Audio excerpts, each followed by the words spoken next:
आज 12 जनवरी भारत में राष्ट्रीय युवा दिवस के रूप में मनाते हैं और मनाते थे और शायद मनाते रहेंगे। आज के दिन स्वामी विवेकानंद जी का जन्म हुआ था, उसी के उपलक्ष्य में राष्ट्रीय युवा दिवस मनाते हैं। राष्ट्रीय युवा दिवस के बारे में मैं कुछ आप लोगों को बताना चाहता हूँ। 9/11 तारीख, ये तारीख जो डरा देती है, क्योंकि अमेरिका के न्यूयॉर्क सिटी पर ऊंची ऊंची इमारतों पर George Bush, Osama bin Laden और वगैरह वगैरह हमें इस तारीख इसलिए डरा देती है क्योंकि वो हमारा पॉइंट ऑफ प्रेफरेंस ही गलत है। हमें तो याद आते हैं वर्ल्ड ट्रेड सेंटर के वो धमाके, लेकिन हमें याद नहीं आता है कि विश्व शांति और सनातन धर्म का, लेकिन विश्व शांति तथा हिंदू धर्म सनातन को पश्चिम की पटल पर खोल देने वाले स्वामी विवेकानंद जी की अमृतवाणी को सुनाई नहीं देती। हमें वर्ल्ड ट्रेड सेंटर के धमाके तो याद रहते हैं, परंतु उस समय उसी तारीख 9/11 यानी कि 11 सितंबर 1893 में स्वामी विवेकानंद जी ने शिकागो धर्म सम्मेलन में अपने भाषणों से पूरे अमेरिका में ही नहीं पूरे विश्व में अपनी छाप छोड़ दी और हमारे भारत देश के सनातन धर्म की संस्कृति को आगे बढ़ाने के लिए बहुत सारे भाषणों के माध्यम से, बहुत सारे शब्दों के माध्यम से पूरे विश्व को भारत का मुर्द बना दिया। उन्होंने अपने पहले 5 शब्दों से पूरे अमेरिका के शिकागो शहर में धूम मचा दी। वहां उपस्थित लगभग 7,000 दर्शकों ने और विद्वानों ने खड़े होकर मंत्रमुग्ध होकर 2 से 3 मिनट तक तालियों की गड़गड़ाहट से पूरे शिकागो सिटी को माहौल में बदल दिया। 9/11 तारीख का मतलब मेरे लिए केवल नरेंद्र ही है और सिर्फ नरेंद्र ही है, और आपके लिए भी और पूरे भारत के लिए भी 9/11 तारीख नरेंद्र ही होना चाहिए। नरेंद्र नाथ दत्त, जिन्हें स्वामी विवेकानंद के रूप में हम लोग भारत में जानते हैं और इसे याद करते हैं। 9/11 तारीख हमें इसलिए याद रखनी चाहिए क्योंकि इसी दिन हमारे भारत के युवा सन्यासी स्वामी विवेकानंद जी ने शिकागो में जाकर पश्चिमी देश के सूट वूट वाले विद्वानों को गुना साबित कर दिया। 9/11 तारीख हमें इसलिए याद रखना चाहिए क्योंकि हमारे भारत के एक संदेशवाहक ने न्यूयॉर्क में जाकर भारत को विश्व गुरु बनने के लिए पुनः स्थापित कर दिया। 9/11 तारीख को न्यूयॉर्क में शिकागो में जो धर्म सम्मेलन हुआ था, उसमें स्वामी विवेकानंद जी सबसे युवा भारत का प्रतिनिधित्व कर। हमें 9/11 तारीख को न्यूयॉर्क के लिए नहीं, शिकागो के लिए जानना चाहिए। हमें विध्वंस के लिए नहीं, हमें शांति के लिए इसे जानना चाहिए। हमें 9/11 तारीख को विध्वंस के लिए नहीं, शिकागो संवाद के लिए जानना चाहिए। हमें इसे ओसामा बिन लादेन के लिए नहीं, नरेंद्र के नाम से जानना चाहिए। और आज के बाद 9/11 तारीख को धर्म सम्मेलन संवाद के सनातन धर्म के प्रचार प्रसार के लिए इसे जानना चाहिए। 11 सितंबर 1893 में अमेरिका के मिशिगन झील के तट पर बसा घना आबादी वाला शहर शिकागो। अवसर था धर्म संसद सम्मेलन। पात्र था पूरी दुनिया से आए हुए अपने अपने धर्मों के विद्वानों और हमारे भारत के युवा सन्यासी स्वामी। मौका तो था धर्म पर विचार विमर्श करने का, परंतु पश्चिमी तट के देशों में के बड़े बड़े विद्वानों के बीच बेटे भारत के युवा सन्यासी स्वामी विवेकानंद जी का उपहास और मजाक बना रहे थे। स्वामी जी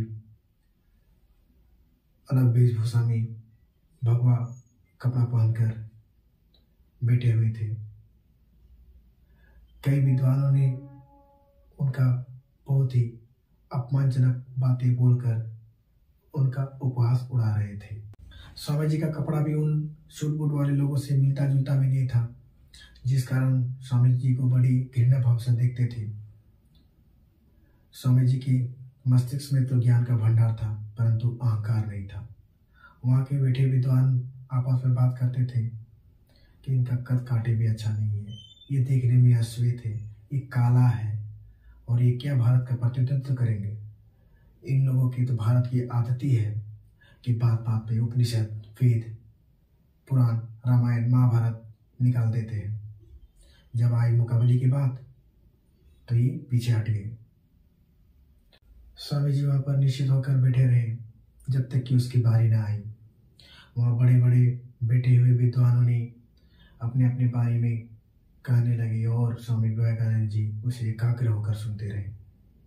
सभी विद्वानों का धर्म अलग अलग था, सभी विद्वान अलग अलग देशों से आए थे, और विद्वानों का सिर्फ एक ही दावा था कि हमारे धर्म जैसा कोई धर्म नहीं, हमारे सिद्धांत जैसा कोई सिद्धांत नहीं, हमारी वंश जैसा कोई वंश नहीं, हमारे धर्म जैसा कोई धर्म नहीं। थोड़ी देर बाद स्वामी जी का नाम पुकारा गया। धीरे धीरे स्वामी जी मंच की ओर चढ़ने लगे। तभी उनकी मात्र आयु 30 वर्ष थी। स्वामी जी जैसे माइक पर सामने आते गए और जैसे ही माइक पर सामने आ गए तब वे शांत और चुप हो गए। चारों ओर अपनी नजरें दौड़ाने लगे, चारों तरफ देखने लगे। तभी लोगों में उत्सुकता बढ़ने लगी। वहां बैठे सभी लोगों में हलचल सी मच गई। आखिर स्वामी जी क्यों बोल नहीं रहे कुछ? आखिर इसे क्या हुआ? ये कुछ बोल नहीं रहे हैं। भारत के सनातन धर्म के बारे में बड़ी बड़ी बातें करते थे भारत के लोग, लेकिन परंतु हमारे स्वामी जी अभी चुप क्यों है? सभी में उत्सुकता, हलचल सी बहुत सारी मच गई। तभी वहां से बैठे कुछ विद्वानों ने उसका उपहास उड़ाया और कहने लगे स्वामी जी को, this is called would be called fit, India has gone silent. तब भी स्वामी विवेकानंद जी चुप रहे और सभी की बातें सुनने लगे, और चारों ओर देखकर उसने अपने 5 शब्दों से पूरे वहाँ बैठे विद्वानों को और अलग अलग देशों से आए हुए अपने धर्म अनुयायी को मंत्रमुग्ध कर दिया। कुछ समय और बीत गए। उसके बाद स्वामी जी ने कहा, वे अपने पहले 5 शब्द ही बोले और उन्हीं 5 शब्दों में विश्व में भारत के सनातन धर्म का ध्वज गाड़ दिया। उनके 5 शब्द वहां पर बैठे विद्वानों की छाती पर इस प्रकार गड़ गया कि मानो कोई ईश्वर ने कोई आकाशवाणी से कोई कुछ कह दिया। वहां पर बैठे 7,000 दर्शक खड़े होकर मंत्रमुग्ध होकर 2 से 3 मिनट तक तालियां बजाते रहे। वो 5 शब्द इतने मधुर थे कि वहां पर सारे विद्वान स्वामी जी की मुरीद बन गए। वो 5 शब्द थे, brother and sisters of America, भाई और बहनों, अमेरिका के जितने भी भाई और बहनों के साथ संबोधन स्टार्ट किया हमारे स्वामी जी ने और सभी को अपना मुरीद बना लिया। अभी तो स्वामी जी ने कुछ कहा ही नहीं था, उनके 5 शब्द ने ही पूरी अमेरिका को हिला कर रख दिया। ये 5 शब्द अस्मरणीय थे, क्योंकि ये कोई व्यक्ति से नहीं, ये हमारे भारत के सनातन धर्म से उपजे हुए थे। और सनातन धर्म ने साबित कर दिया कि विश्व गुरु हमारा भारत ही है और सिर्फ भारत ही है। वहां पर स्वामी जी ने उन पश्चिमी देश के लोगों को कहा कि आप जैसा सोच रखने वाले, जैसे कि ये मेरा भाई है, ये मेरा अपना भाई नहीं है, ये मेरा बंधु है, ये मेरा बंधु नहीं है, ये सब सोच रखने वाला कोई छोटे हृदय का व्यक्ति ही हो सकता है। हमारे लिए भारत का सनातन धर्म में ऐसी कोई प्रवृत्ति नहीं है। हम यहाँ पूरी धरती को ही अपना परिवार मानते हैं। स्वामी जी ने आगे बताया अपने सनातन धर्म का बारे में और वहाँ के लोगों ने आपस में कहने लगे, इसका रक्त तो ना मिलता है मेरठ से, ना इसका कपड़ा मिलता, ना इसका वेशभूषा मिलता है, ना इसकी भाषा मिलती है, ना इसका पहनावा मिलता है, फिर भी ये युवा सन्यासी अपने सनातन धर्म के बारे में इतना कह कैसे लिया। अचंभा होगी, उनके 5 शब्दों ने वहाँ के लोगों को झकझोर करके रख दिया। मंत्रमुग्ध होकर उनके बहुत सारे विद्वान शिष्य बन गए। यही रहस्य है जो कि आज तक कोई विद्वान ने स्वामी जी को समझ नहीं पाए। हमारे भारत देश में न रंग से देखा जाता है किसी को अलग, ना उसकी वेशभूषा से देखा जाता अलग, ना उसके पहनावे से जाना जाता है, ना कभी उसके नाटे या बोना या मोटा या छोटा या बड़ा या लंबा या कोई अमीर या गरीब, किसी से उसे जाना नहीं जाता।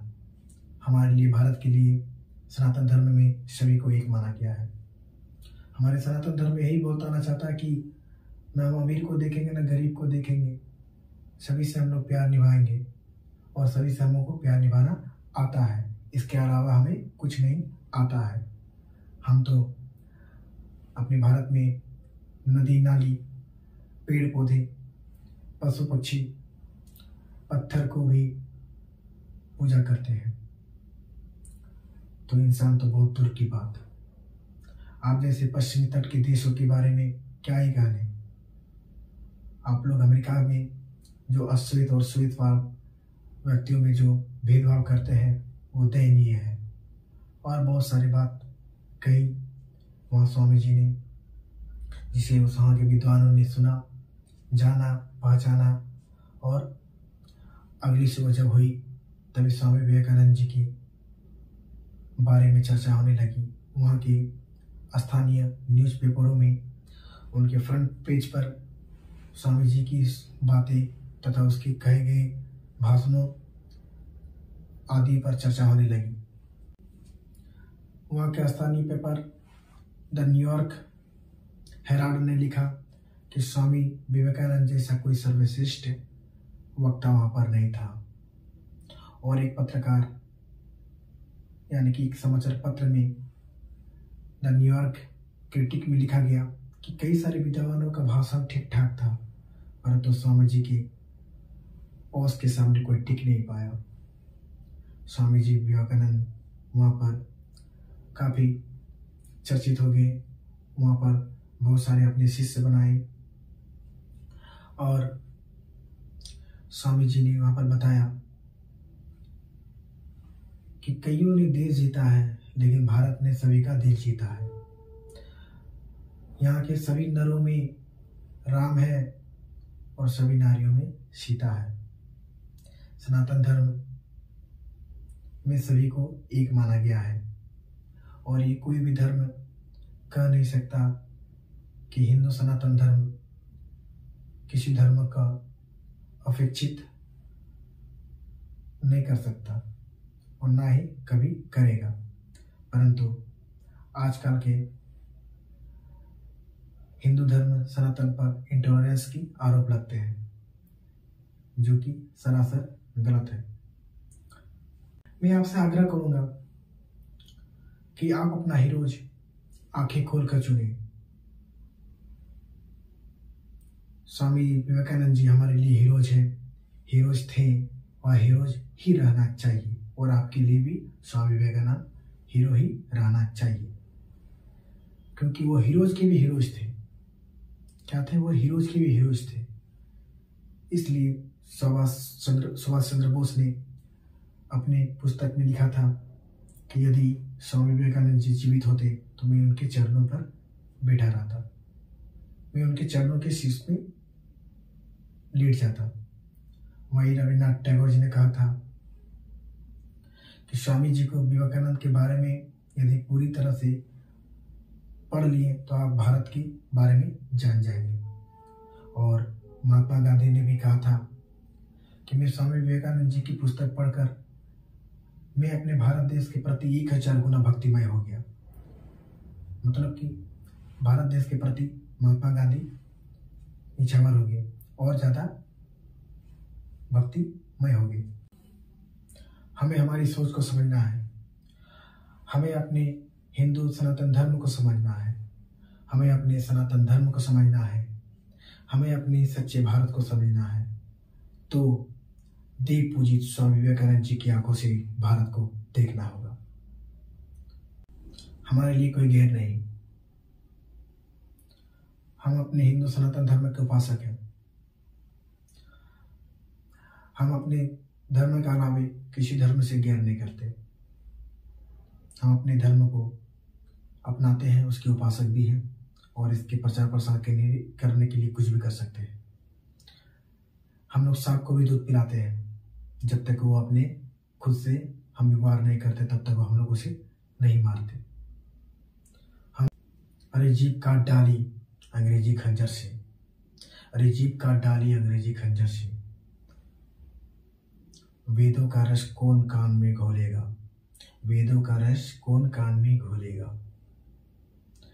नई पीढ़ी को फोन से ही फुर्सत नहीं, नई पीढ़ी को फोन से ही फुर्सत नहीं, महाभारत और रामायण का गीता रहस्य कौन खोलेगा।